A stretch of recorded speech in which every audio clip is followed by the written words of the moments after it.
All right. Welcome to another episode of Connect and Politic. We're here with a special guest. Please introduce yourself by telling us your name, where you're currently located, and your favorite snack. My name is Ashley Cloutier. I live in Toronto, Ontario, Canada, and my favorite snack has probably got to be dark chocolate chips.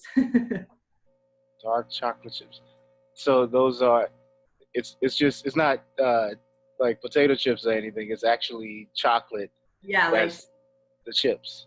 yeah, the little chocolate chippets that you would find in a cookie, or like I just made banana bread, so I threw some of those in there. Right now, that's my favorite snack. I'm a huge snacker, so it kind of varies.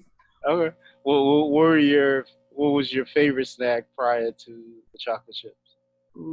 I have these like whole grain tortilla chips that I buy, and I make some guac, and it's my way of sneaking in or lying to myself and saying that it's a healthy snack, but it's not healthy in the amount that I eat it. Got it. Got it. What is your fondest memory from childhood? I'd say just spending my summers at my grandma's cottage and just exploring and like playing in the dirt with my brothers, swimming, being active outdoors. Yeah. Where was this cottage?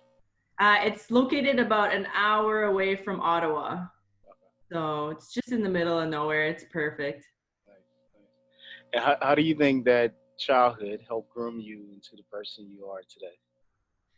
I mean, I think it had a huge impact. Personally, I come from a divorced family. My parents got divorced at 12 years old, and just due to the nature of the situation, me being the oldest of three, I kind of just really stepped up and took on that second parental role with my younger brothers just to help out my mom.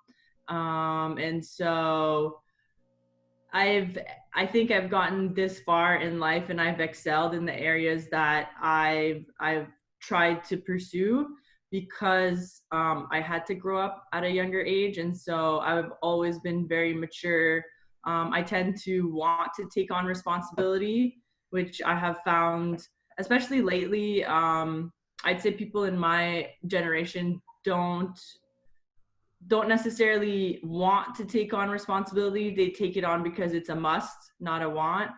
And so I look for more responsibility because I understand what comes with it, and like also um, just on the other end, like there's so much fruit that comes out of that, in terms of like the relationships that you build, the opportunities that open up for you.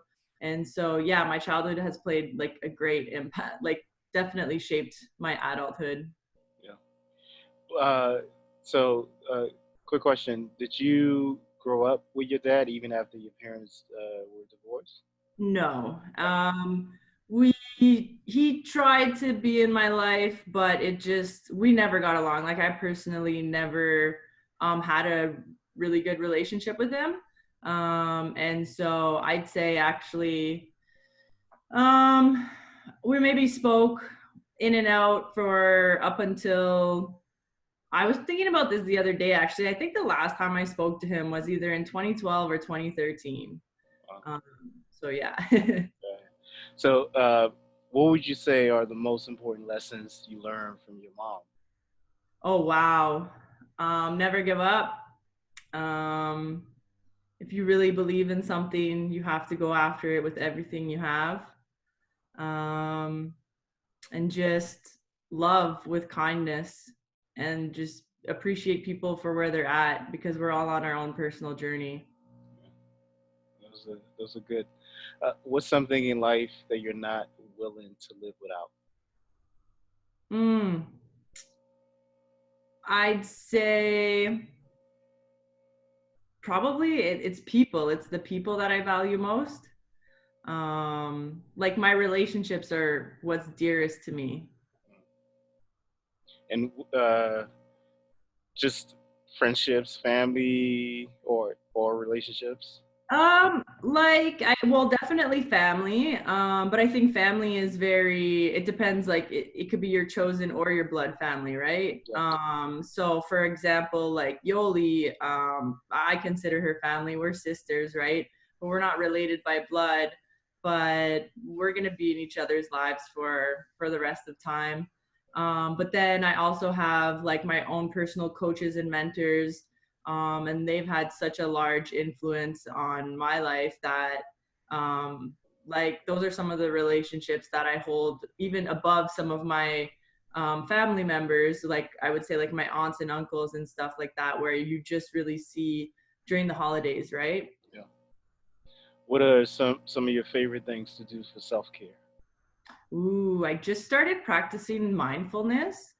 And because of this quarantine, I am not working one of my jobs. And it's something that I had been procrastinating on for several years. You just get caught up in the busyness of life, and it's easy to say, I'll start it later, right? And so I took that on, and honestly, it's opened up a lot of, or it's created a lot of awareness for me in areas where I still need to learn and grow and improve. But not having to work has allowed the space for me to go internally. So yeah, I'd say some of the things I like to do for self-care is mindfulness. I love to work out, eat healthy, and like spend time with people. Quality time is my number one love language. Nice. How Mhm. do you practice mindfulness?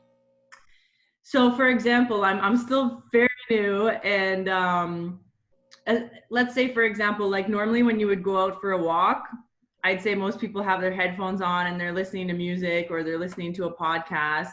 Instead, like let's go for a walk and let's pay attention to how our feet feel as we're walking. Are we walking more on the outsides of our feet, on the insides?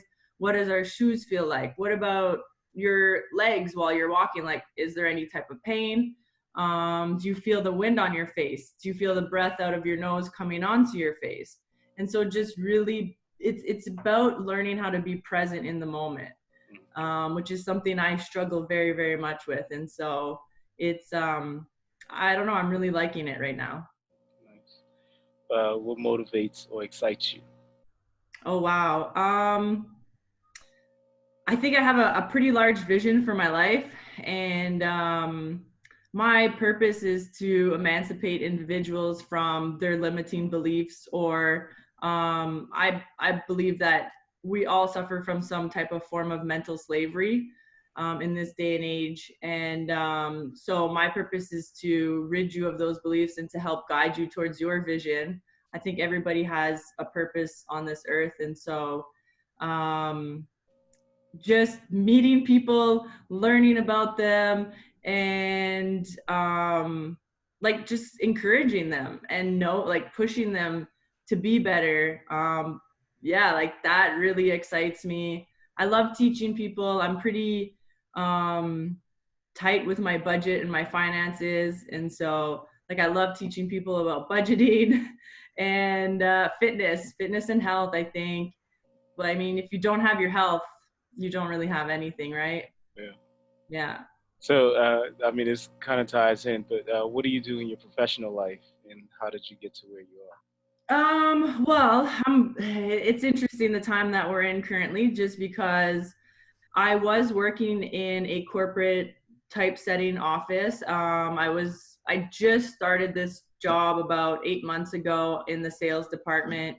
But ultimately, outside of working in an office, I've just been building a business on the side. And it kind of has to do with what I just shared in terms of my purpose and like educating people. And so, right before COVID, the day before the restrictions were put in Ontario, I was about to quit my job, and I am officially moving into like the fitness industry. And so I'm going to be running a fitness studio. It's specifically for like high intensity interval training and whatnot. So yeah, forget the corporate world and I'm going into the fitness and health industry. Yeah. Okay, so you are you far in the process? Have you already secured a location? You know, all those Yeah. kind of things. Yeah. Yeah, Okay. everything is secured. We got everything up and ready to go. Essentially, we're just waiting for the restrictions to lift at this point. Yeah. Yeah. So I mean, this also ties in. What would you say is the riskiest thing you've done in your professional life? Wow, in my professional life, probably the move I just made. I've been in the corporate world for 7 years.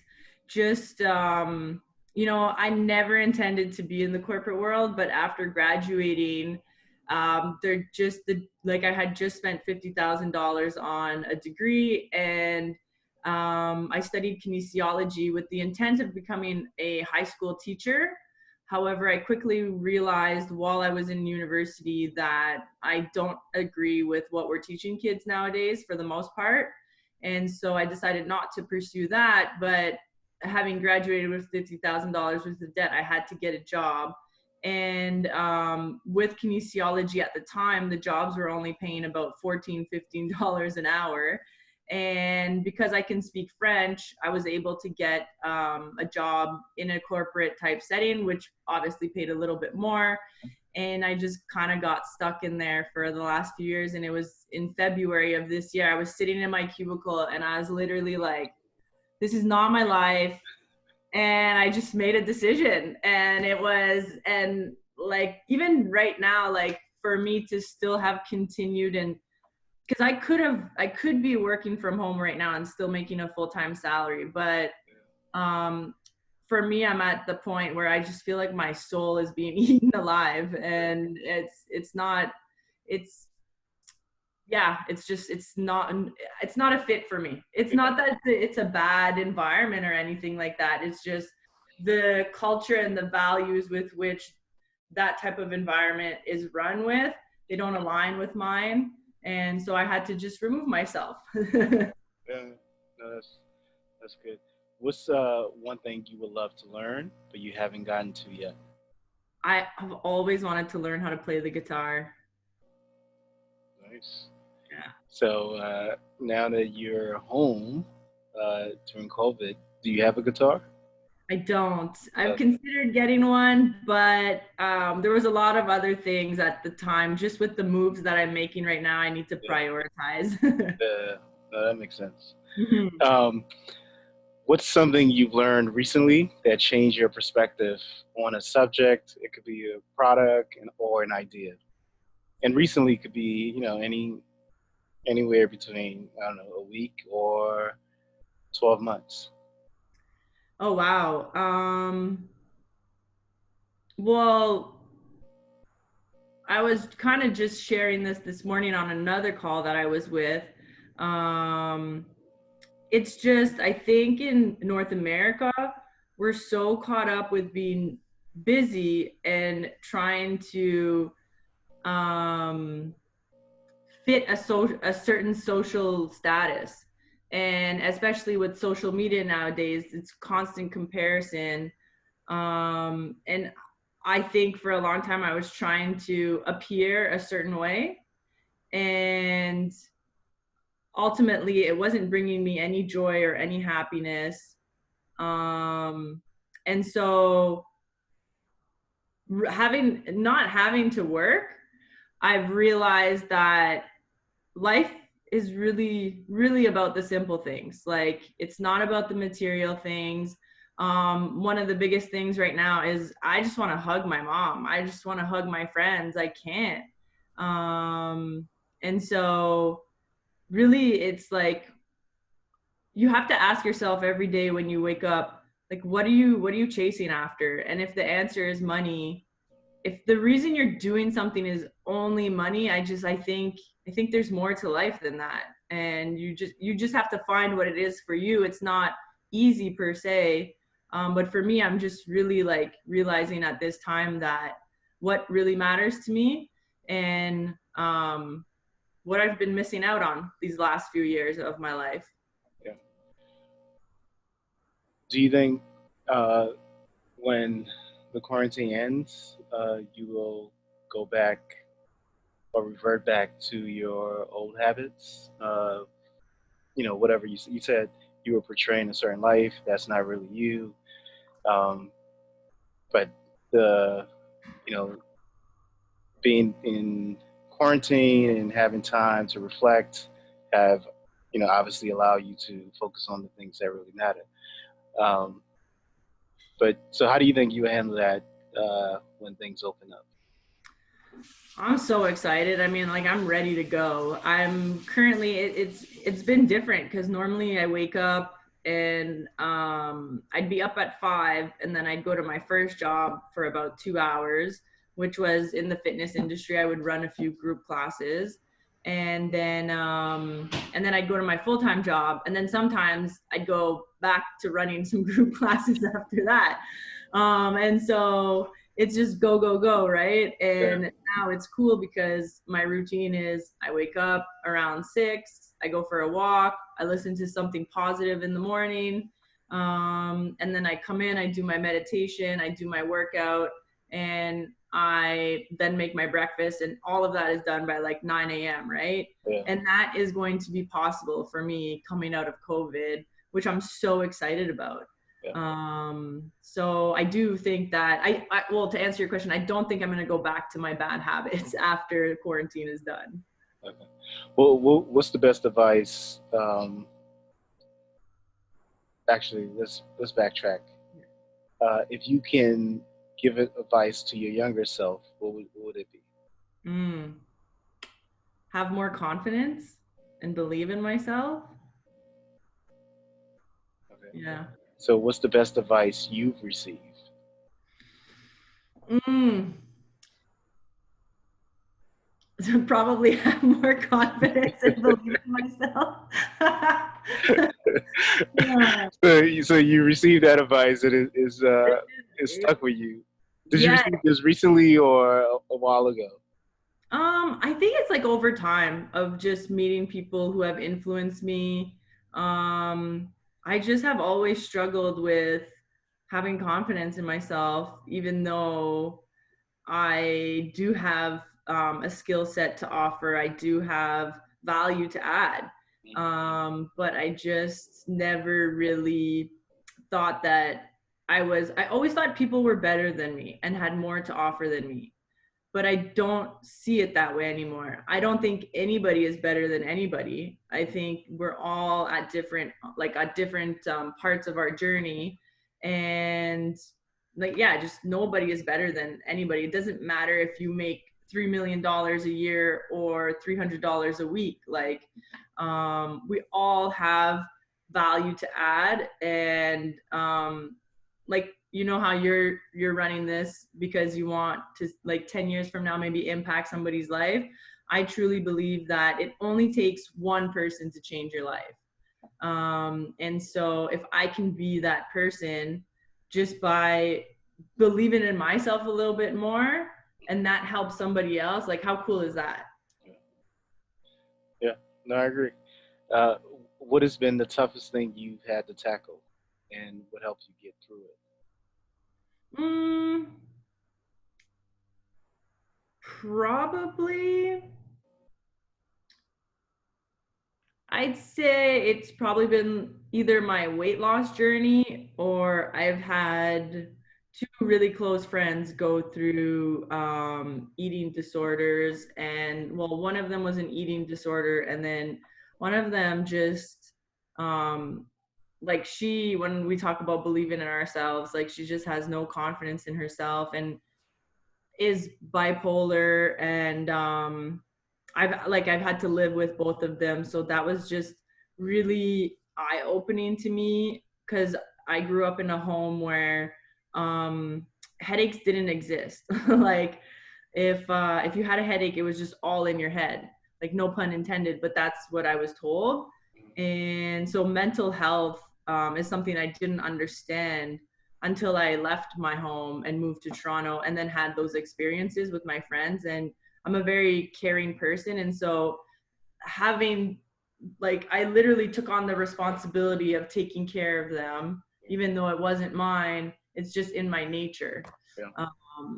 So yeah. So what helped you get through both the weight loss journey and the caring for others with certain. Um, well, the weight loss journey, what helped me get through, I think, is for me, I just didn't have any other choice because I used to equate my unhappiness with my weight. And I used to tell myself that I'll never be loved, like a man will never love me if I don't look a certain way, if I don't look perfect, right? But really, what is perfect? And my idea of perfect is not going to be somebody else's idea of perfect, but perfect is unattainable. And I've learned over time that it's actually the lowest standard you can ever set for yourself. Instead of aiming for perfection, you should aim for excellence, but still allow yourself a standard of grace because we're all human at the end of the day. And so I lost track. What was your question again? Well, I'll tell you what my question is, but the Yeah. title of this interview is going to be "Aim for Excellence." Okay. Just FYI, since Yeah. I think it encapsulates a lot Yeah. of. But the question was, about your weight loss journey being a challenge, Mm-hmm. and so the question was, what helped you get through it? Mm. Maybe I think a large part of, I don't know if you've ever heard of it, but like some people are motivated by the dream and others are motivated by the nightmare. I'm motivated by the nightmare. I look at what I don't want and I try and run as far away from it. Um, and so I don't know if this is morbid or not to say, but when I'm out and about, or for example, when I was working in that corporate environment, I would look at somebody 10 years older than me and I look at their life, not just their work life, but their entire life. And I don't want that. And it would eat me up inside. And I also would look at people who are overweight. And then unfortunately, you become a product of your environment. And so you see their children are overweight and it just breaks my heart. And I knew that if I couldn't figure this out for myself, I would never be able to teach my kids how to not be overweight. And so a large part of like I want a large family and I want to be a good example to them. So I think that was probably one of my biggest motivations. And just to know that I can do it for myself. Um, so yeah, that's what kind of pushed me to get through my weight loss journey. Yeah. And when you say large, are you talking about 11 or two? Well, I want a minimum of four. Okay. Ideally, I want two of my own, and then I want to adopt two children. But I would really love to foster children. Like once my children are in their teenage years, I would love to foster other teenagers that just need a good home. And like I was saying earlier, right? Family doesn't have to be blood, so those kids would then become my family. And I just think later on down the line, like Christmas dinners, it's like everybody's coming in from everywhere. I do come from a large family, so I love like when we're at Christmas, we're about 40 people, and it's loud, it gets messy. I love it. Nice, nice. What makes you happy? um, What makes me happy? The little things. It's like I love this question, but I hate it because happiness is not a destination. It's like, I'm trying to think. Well, for example, if I see an old couple holding hands, that makes me so happy inside. Sunsets. I love sunsets. That brings me so much happiness. So it's like little things like that. Nice, nice. Yeah. What qualities or character traits do you admire in other people? Honesty, loyalty, integrity. Um, just yeah, I'd say those are probably the biggest ones. Yeah. Yeah. Those are good pillars of Mhm. character traits. Um, Do you have any recent skills that you've learned that you're really excited about? Yeah, online group training.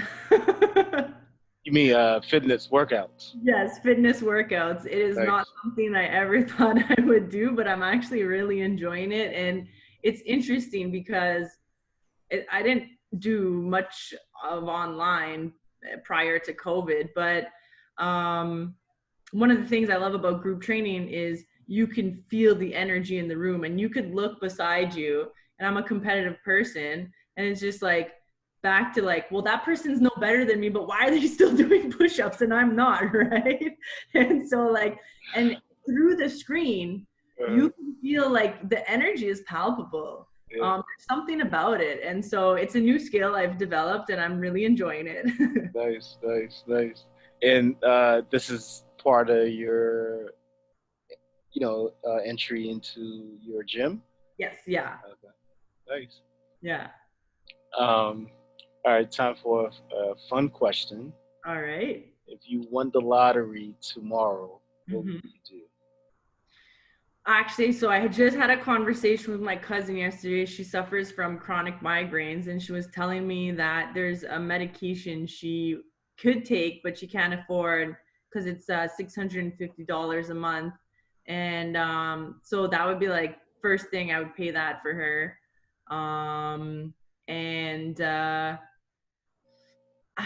really, I don't know about that question because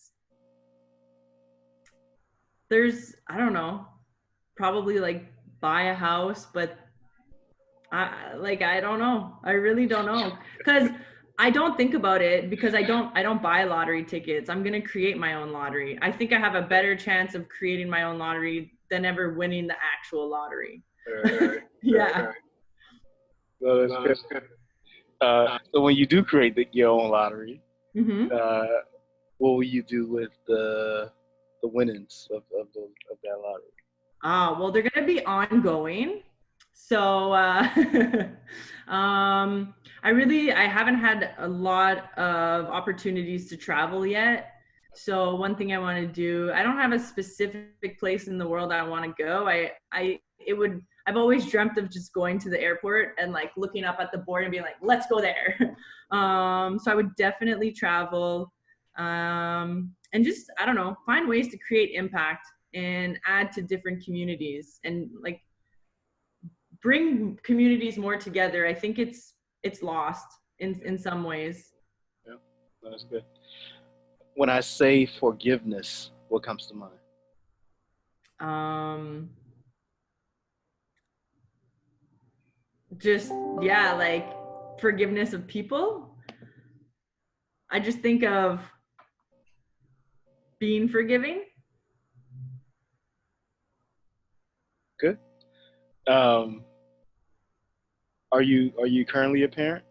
No, not yet. Okay. So when you uh, this is this is in preparation of parenthood. You can probably use this clip years down the line. Hmm. Um, what values are you hoping to imprint on your kids when you do start having kids? Yeah, well, first and foremost, obviously value their health, but that encompasses your mental, your fitness, your mental, your physical health, your spiritual health. Um, there's so that kind of all goes together. I really want them to value the like money in terms of what a dollar bill can get you, what it can't get you, how you can utilize it as a tool and a resource. um, and so I really want them to understand that.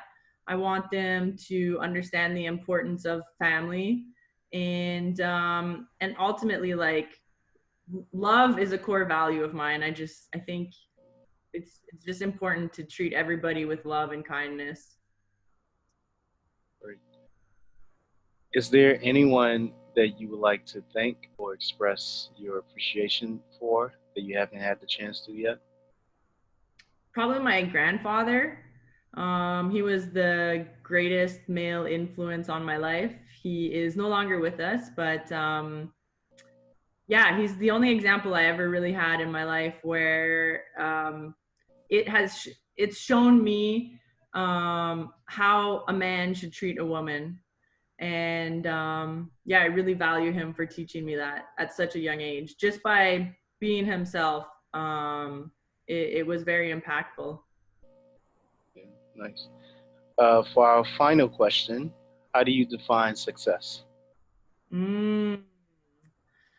Well, success is the realization of a worthwhile dream or goal. And so for me, at like I want to leave a legacy in my children, and so like I want to be known for the good that I did in the world once I'm dead and gone.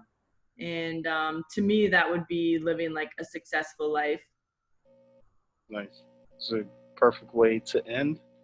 Well, we connected, we politicked, and I hope to do this again in the near future. Yes, thank you very much, Michael. Thank you.